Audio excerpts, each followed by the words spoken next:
I'm here with Claire MacSweyn and John Bickford from Canadian Motor Speedway. What's the latest update on the Speedway? Well, we got a lot of updates. Closing on property, and I'll let Claire speak to the details of that because she knows that a little bit more since she's on the ground every day in the office. But we are actually starting the engineering side of it. While I've been up here, spent time at Ellis Don and asking the real questions. You know, what are the angles? What are the banking? How are we going to do all of this? Just very, very detailed questions. Those questions haven't been really looked at so far because we had so many other things that had to be done ahead of time. But I'm excited. I can tell you that Jeff Gordon's excited. We've been communicating with Jeff while we were up here, establishing some dates and times when he can actually meet with the Ellis Don people. So we're pretty excited. Yeah, same question for you. Well, we have been working very hard, as John said, with the architects and engineers, the same ones who helped design the Skydome many years ago, and we're finalizing out those requirements that we need to do to get our building permits, and looking to start some site alteration by the end of this year. So hopefully 2018 will finally be the year we have some great announcements. Last year we saw some construction equipment. This year there's a pace car and a modified car. What's the story behind these vehicles? Well, we're going to need a pace car. I think we are trying to demonstrate to people that we are advancing, and I think that this is a good way to do it. You start hunting all the time for what would you bring up here, and you don't want to set the wrong tone, but you still need to keep interest. And it's a challenge. I mean, we've been at this project for, I think Claire and I have working together for nearly 10 years. And, most people want instantaneous gratification. They want to come here, see a booth, and then go get a ticket and go to the race tomorrow. Well, it doesn't happen that way anywhere in the world. And so it's hard to keep people's interest and have the belief and the support. Fortunately, the Canadian race fan, the Canadian public, they are willing to wait. They are willing to work hard with us, and they're the best fans I've ever experienced in my lifetime. And, they're with us. They've been with us, and we're just trying to find a way to show them that we're still progressing along. And I thought this was Claire's idea to do the pace car, and she called me and says, "What do you think?" And I'm going like, "You're brilliant. You're brilliant," So I think it was great.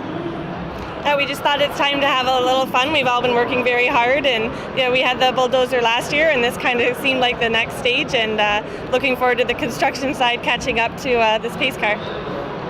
What's the latest projection on when we'll see cars on track? If we can stay to this latest timetable, we're looking at 2022 to be open. All right. And it seems like a very long time away, but once we get into construction, we know it's going to move quickly. We know time flies as well. That's a well-known fact. So I've got some Jeff questions for John now. Last year you mentioned that Jeff Gordon is involved with many of the design aspects of the track. How was Jeff involved with the project over this past year? Well, as I mentioned a few minutes ago, we're starting to get into those actual angles, the blends of the straightaways into the corner into the straightaway, width of the track. How are we going to lay down that asphalt in a fashion that we don't have these expansion joints that cause the cars to slip across the joint and prevent them from passing? Jeff is all about passing. So everything he's doing is about passing. He's actually worked throughout the year looking over other tracks, and as he goes to them, talking to the other drivers about what's changing in the tracks that we have now, getting thoughts. And I mean, this track is certainly a Jeff Gordon design, but the input that is coming has come from so many people, not only just race fans that said, "This is what I want," but drivers who are saying, "This is what I want." We're hoping to build the best track from a fan and the most favorite track of drivers to drive at. And whether we'll accomplish that, I don't know, but our effort, and Jeff's specific effort, is to have that. There's a youth movement now at Hendrick Motorsports with William Byron, Alex Bowman joining the team. How much advice has Jeff been able to give these young drivers? Well, like any daycare center, the older guy goes back and works with the children, No, actually a lot. And you can print that. I mean, I joke about that. But no, Jeff is actually, I think it's kept quiet, but he has gone with all of them. Alex, Chase, William, they went out, did some road course stuff, took an actual race car with 2 seats in it, and put them in the car as a passenger, showed them all the shift braking points, reversed it, he rode, they drove, showed them what they were doing wrong. He's worked with them on a number of different things. So, and with simulation now, he goes to the simulator with them.